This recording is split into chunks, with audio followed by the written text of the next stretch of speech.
G'day guys, it's Jake here. Nothing in this video is financial advice. Please do your own research when it comes to investing. Please sure check out my links below, including exchanges I use and social media content that I post. All right, let's go. So, welcome to another video, okay? And we're going to cover some topics today. It might be interesting to you guys. And we most talk about Bitcoin specifically, not the altcoin market, unfortunately. This is a Bitcoin video, but nevertheless, plenty more videos coming up about altcoins, all right, this year. So don't you worry about that. When the fun is happening, the old season is well underway, and alts are going parabolic and bananas. I'll be making videos on them for sure. So let's kick this video off with the trading economics calendar. So this week is the employment week for the labour market data coming out, and we've got ISM manufacturing, PMI, so this is more business activity, and the manufacturing sector in the United States had previously come in at 48.2, and consensus was slightly higher to 48.3, and we got 47.9. So we've got a lower reading than expectations, which is not good. You want to see this thing above 50 for especially risk assets like altcoins.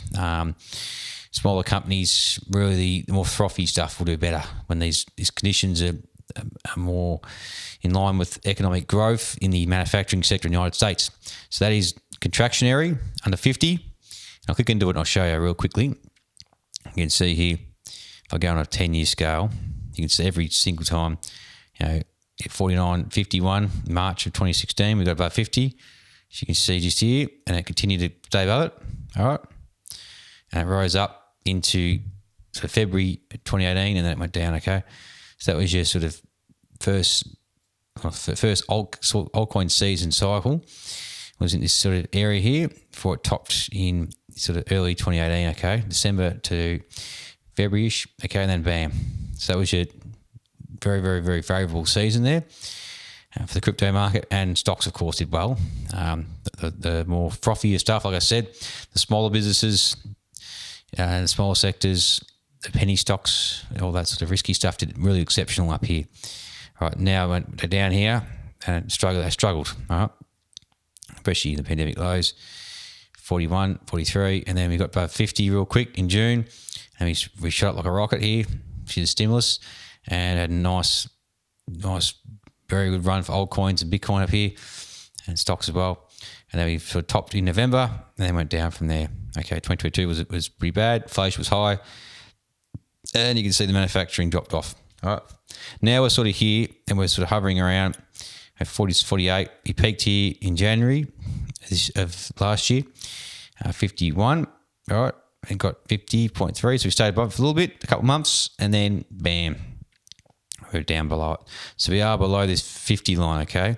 Need to break above and show some strength, consecutive months like this, to show that we are in an expansionary environment for the United States. So that's that one. That's manufacturing.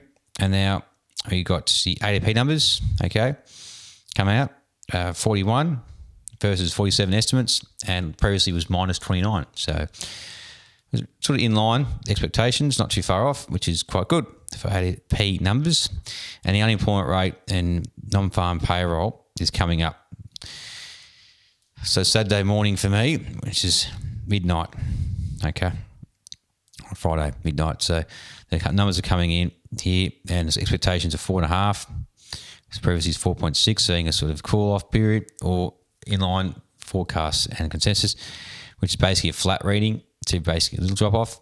We want to see it decline, not go up higher. If it does spike up, surprisingly, that'll cause a shock to selling markets, I think. And the Fed won't cut rates. The rate cut probabilities for January will skyrocket. So at the moment, rate cut probabilities are around, I think, about 16% last time I checked. So quite low for January. So the rates are remaining flat. But if you get this unemployment rate spike and non-farms missing, all right, so if you get a lower non-farm number, then we're in trouble. But we'll have to wait and see what happens there. Okay, I'm watching that one.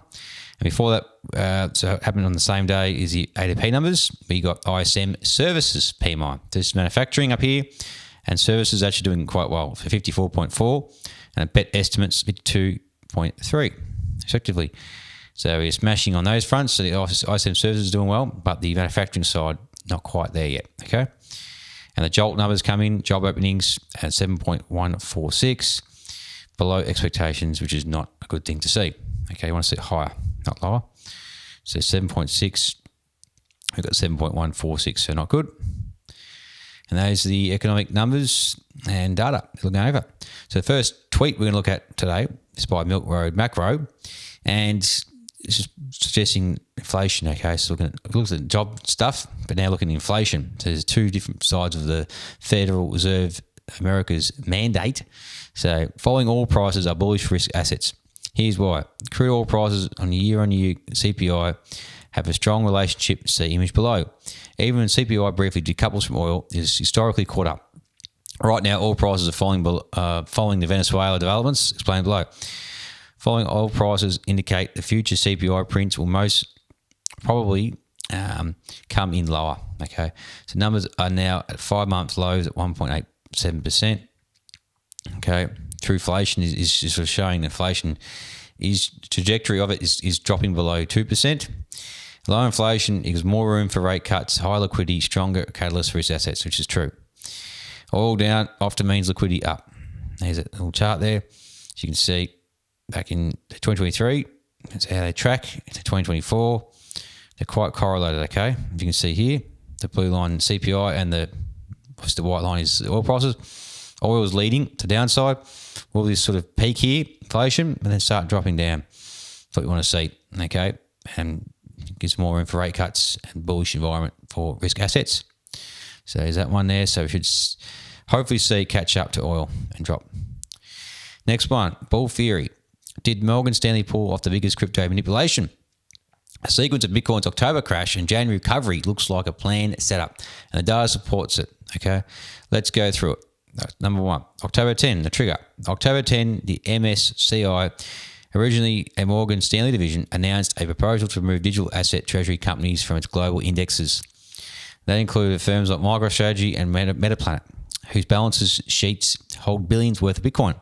This wasn't a small change because MSCI indexes guide trillions of dollars in passive flows. And those firms removed pension funds, ETFs were forced to sell. Institutional exposure to Bitcoin would shrink. Liquidity would even tighten sharply. Minutes after the announcement, Bitcoin dropped $18,000, raising more than $900 billion from crypto's total market cap. Then number two, 3 month pressure window. The consultation stayed open until December 31st, meaning 3 full months of uncertainty.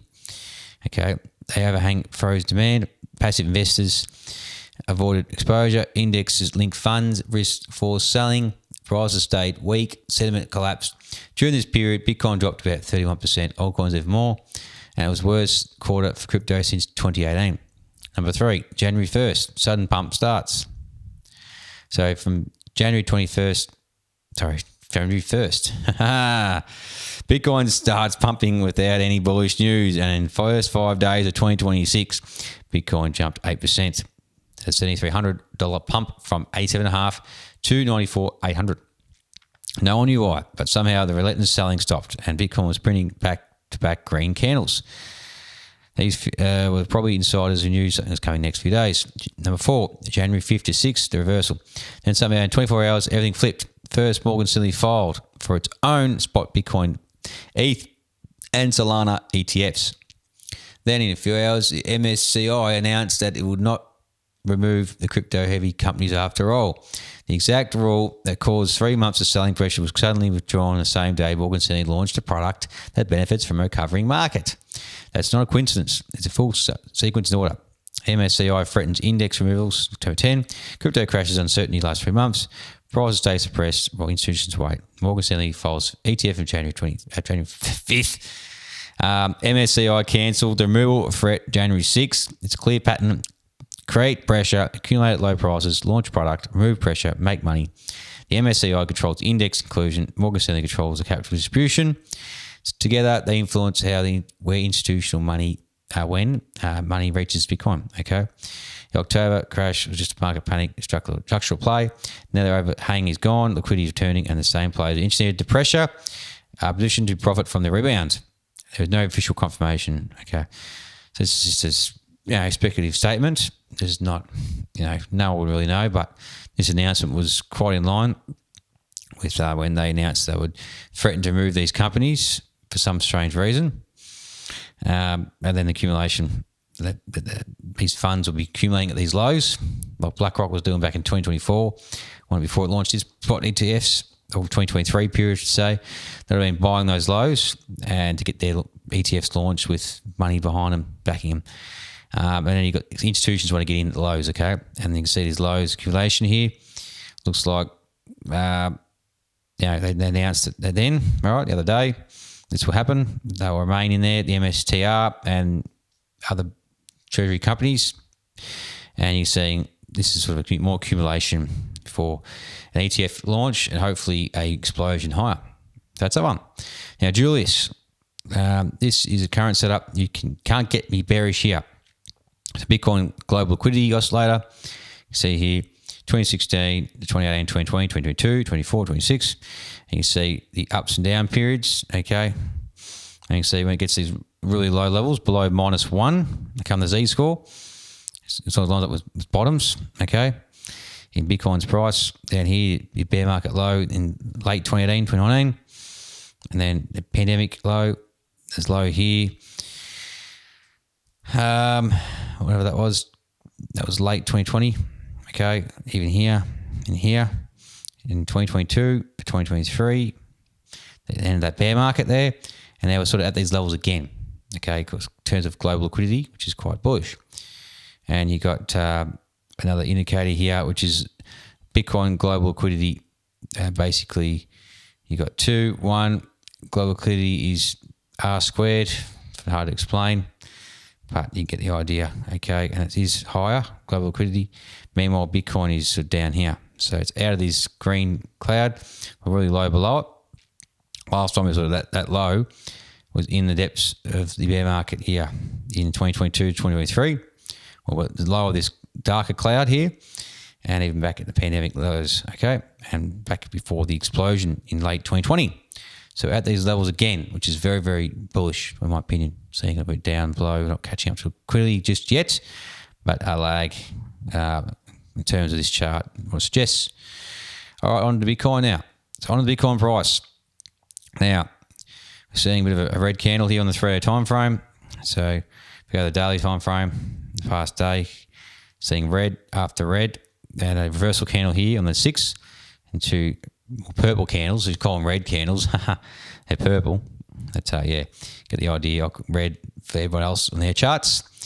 Down 2 down days in a row, including this reversal candle. A notable thing is it did reject from this resistance level here.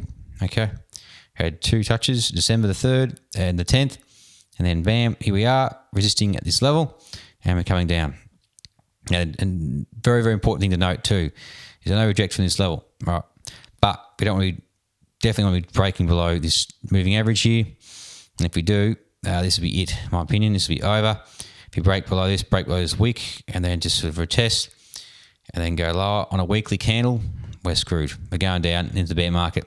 Probably reach these lows in the March lows in the mid 70s, somewhere in here, and then we're probably going to go lower than that. Okay, probably somewhere around the 60s, bottom out in the bear market, and wait till next cycle. Okay, that's the worst case scenario. I'm not expecting this to happen, but you don't want this 100-week to break. All right, so I'll show you quickly historically. It's 100-week breaks. It broke here. Here's your 2022. So midway through, and then bam, look at that. Bear market, not good. I'll go back even further. Now this is different. This is on the daily time frame, okay? So I'm not showing on the wrong time frame. I'll show on the weekly time frame. It'll make more sense, okay? So go back to this period, the weekly candle close, and then we got this bearishness, 2022.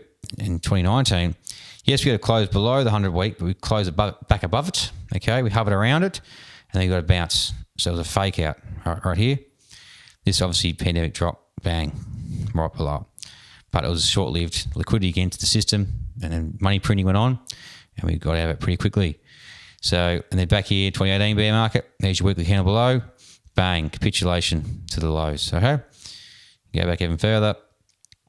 2014, we just went below it, above it, below it, above it. And then we finally broke down, then durable, then went to the bear market lows in 2015, okay? And then there's your sort of starting point here, where it was start, went to 2011.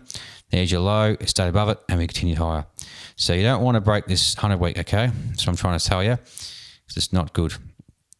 You want to continue the uptrend, and we are rejecting of this resistance level, but want to stay within this blue moving average 100-week, and then break through these moving averages, the 50 and the 20-week, and then continue higher, okay? That's terrible drawing, but you get the idea. We want to continue this run, whether you find more downside first before we retest this as resistance. We come in very strong resistance. This is around the 100K level, around here, the 100K, okay?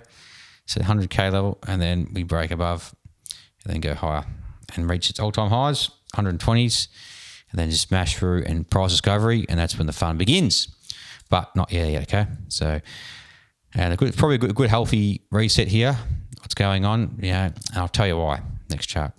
So this is Bitcoin futures. Okay, the CME futures. And you can see we have filled a gap that was sitting here. A little gap there to that. We have filled it. Just filled it today. So it's been filled, which is nice, beautiful. That's what we want. So we can't go on a run without leaving gaps behind, because it shows that there are orders that didn't get filled and they didn't get filled. So they got filled here. And we do have another level, unfortunately, a bit lower, a gap here, sitting at around 88K, all right? So we could see more downside to fill this gap and then go higher from there, hopefully. Be good to fill this one as well, get over and done with now, and then we can continue our merry way to break these resistance levels here, and then, continue up, all right? And then get to the next level here, which is around your 100K, okay? At 100K, we'll be at here, 100,000, which I showed you the bull market support band, which is the 50-week moving average as well. This will be a very strong resistance level, getting through this wall, okay, and then going higher. But yeah, this gap I showed you here, and here's one down here, there's one here. I filled that one more to go. So that's very, very important to see Bitcoin clear at this stage. But at the moment, it's got to wait. I've got some bullish news, obviously with Morgan Stanley wanting to launch their ETF. And, this CPI with oil, okay, going down. Oil's leading the way with CPI, so you should see some relief there from inflation. And labour markets are concerned. We've got to see the numbers come in favourable, okay, non-farm and unemployment rate stay all steady, not creeping up too much, or staying sort of hovering around the 4s is fine, in my opinion. And he goes to 5%, we're screwed. It's Armageddon, it's over. But at the moment, it's okay. So that's oil. And then, this is the mutilation, and we'll see that hopefully not too long from now, Morgan Stanley releases their ETFs, and we should just absolutely go bananas from there. And seeing liquidity lead the way, Bitcoin catching up. Eventually it will. And seeing that as an oscillator, we are really low. Okay. This is basically an oscillator of this. Okay. That's all it is. It's an oscillator of this. Exact same chart. And yeah, so what happens here, and we'll just have to monitor it. And it looks very, very bullish for Bitcoin. And that is pretty well it for this video. So I hope you enjoyed this video, just going over some things like the economic calendar, your jobs data, seeing that, ISM, before the job data comes out, the ISM numbers for manufacturing came in lower than expected. So that's not good to see. But then the services came out, ISM, and that was better than expectation. So the services department in the US is doing really well, but the manufacturing side is struggling. So you should see get to catch up to the services, as I think Trump wants to bring more manufacturing in-house. And yeah, that's sort of the plan anyway, get more investment into America and then grow their manufacturing there. So hopefully that expands. It should do coming up soon.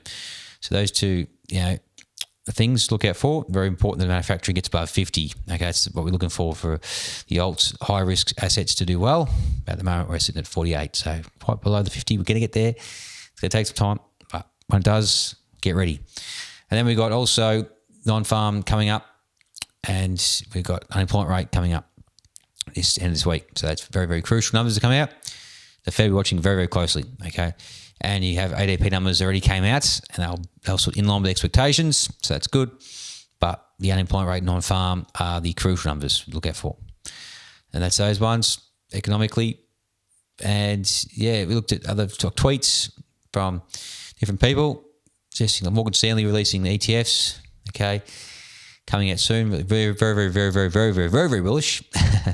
Looking at Bitcoin's liquidity oscillator, so saying global liquidity is leading the way, Bitcoin's lagging, so we should see it catch up and do well.